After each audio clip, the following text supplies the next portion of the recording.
Eva, babako mama anajikuta fundi mama tayari ameua. Kiuno hana huyo. Wenyewe wachumba tu amniambia lolote. Huyo ndo anatoka na ex wao. Sawa.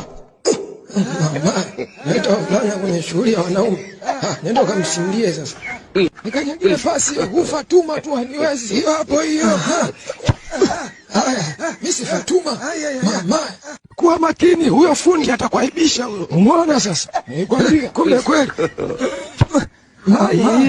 Ubaya ubwela. Ufundi upeleke VETA. Cheza mpa mtu za mbegu mwenzio. Huyu ndo alisema offside. Mama, niacheni mtoe vitu za mbegu. Niacheni. Madu, mwache. Mama anabaki. Sema na wewe umezidi, watakutoa vitu za mbegu hawa. Wewe Madu, angalia huyo dogo fundi. Mama, anacheza fundi. Kwa hiyo mlisema huyu jamaa ndio fundi. Haya, nishamlambisha basi. Kanivunja vitu za mbegu. Oya mjomba, acha mimi huyo. Unamlima kama hivi, alafu unamshengeta kidogo. Nieleka hawa mali usilembe mwanangu. Anko, it is over anko.